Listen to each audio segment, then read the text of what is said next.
Hello friends, welcome to my new video. আশা করি সবাই খুব ভালো আছো আর আমি অনেক ভালো আছি। আমি রিসেন্ট একটা ভিডিও আমার চ্যানেলে আপলোড করেছিলাম যে বিশ্বভারতী ইউনিভার্সিটিতে কিভাবে তোমরা অ্যাডমিশন নেবে এবং চুয়েট এক্সাম কি, চুয়েট এক্সামের মাধ্যমে তোমরা কিভাবে বিশ্বভারতী ইউনিভার্সিটিতে অ্যাডমিশন নিতে পারবে। তো এই ভিডিওটা দেখার পর বা আরও কয়েকটা ভিডিওতে আমার একটা কমেন্ট পড়েছে যে চুয়েট এক্সাম দিয়ে কি আমরা গভর্নমেন্ট আর্ট কলেজে অ্যাডমিশন নেব বা রবীন্দ্রভারতীতে অ্যাডমিশন নিতে গেলে কি চুয়েট এক্সাম দিতে হয়? একদমই না, কারণ CUET মানে চুয়েট এক্সাম দিয়ে একমাত্র বিশ্বভারতী ইউনিভার্সিটিতে অ্যাডমিশন নিতে হয় এবং আরও বড় বড় যেই বিশ্ববিদ্যালয়গুলো আছে সেইগুলোতেই তোমার অ্যাডমিশন নিতে গেলে চুয়েট এক্সাম দিতে হয়। আর গভর্নমেন্ট আর্ট কলেজ মানে government college of art and craft এবং রবীন্দ্রভারতী, এই দুটো কলেজে তোমার অ্যাডমিশন নিতে গেলে অ্যাডমিশন প্রসেসটা একদমই আলাদা।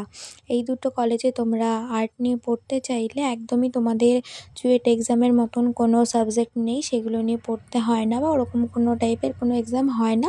তবে এন্ট্রান্স এক্সাম হয়, সেটা ছবি আঁকার উপরেই হয় এবং কি সেটা আমি তোমাদের সাথে সব শেয়ার করব।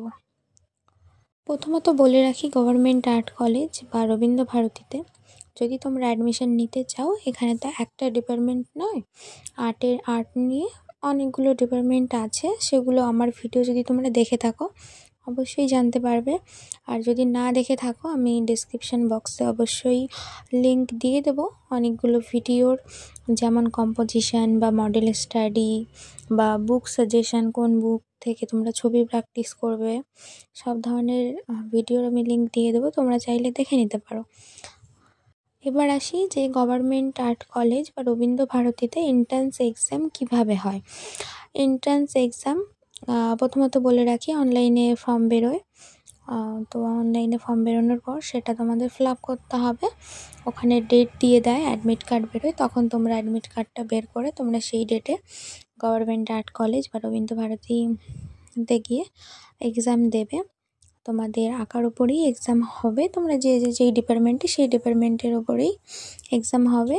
2 ঘন্টা করে, ফার্স্ট 2 ঘন্টা মডেল স্টাডি এবং মাঝখানে 1 ঘন্টা ব্রেক, 1 ঘন্টার, তারপর আর 2 ঘন্টা তোমাদের কম্পোজিশন। সে কম্পোজিশনটা আগেও হতে পারে, আবার মডেল স্টাডিটা আগেও হতে পারে, সেটা স্যার ম্যামদের উপরে নির্ভর করে। তো এটাই হলো অ্যাডমিশন প্রসেস।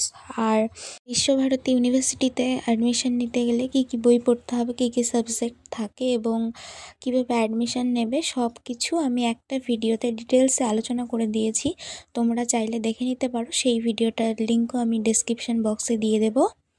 ভিডিওটা ভালো লেগে থাকলে অবশ্যই আমার চ্যানেলটা সাবস্ক্রাইব করে বন্ধুদের সঙ্গে ভিডিওটা শেয়ার করে পাশে থেকো। আর এরও বাইরে যদি কোনো কিছু তোমাদের জানার থাকে অবশ্যই আমাকে কমেন্টে জানাতে পারো। এবং খুব তাড়াতাড়ি ভাইবা ভয়েসের একটা ভিডিও আসতে চলেছে। নেক্সট কি ভিডিও দেখতে চাও জানাতে ভুলো না কিন্তু। আবারও বলে রাখি, অনেকেই আমাকে কমেন্ট করেছে যে এন্ট্রান্স এক্সামের জন্য কি পড়তে হয়। তো তোমাদের কোনো কিছুই পড়তে হয় না, এটা বিশ্বভারতীর মতন কোনো সাবজেক্ট, কোনো লিখিত পরীক্ষা হয় না, কোনো পরীক্ষা হয় না, কিচ্ছু হয় না। গভর্নমেন্ট আর্ট কলেজ এবং রবীন্দ্রভারতীতে তোমরা অ্যাডমিশন নিতে চাইলে শুধু প্র্যাকটিসের প্রয়োজন, তোমরা যেই ডিপার্টমেন্ট নিতে চাও, তাছাড়া কিছুই না। কীভাবে প্র্যাকটিস করবে সেটা অন্য একটা ভিডিওতে আমি শেয়ার করে দেবো। আজ এই পর্যন্তই, সবাই সুস্থ থেকো, ভালো থেকো, সবাইকে টাটা।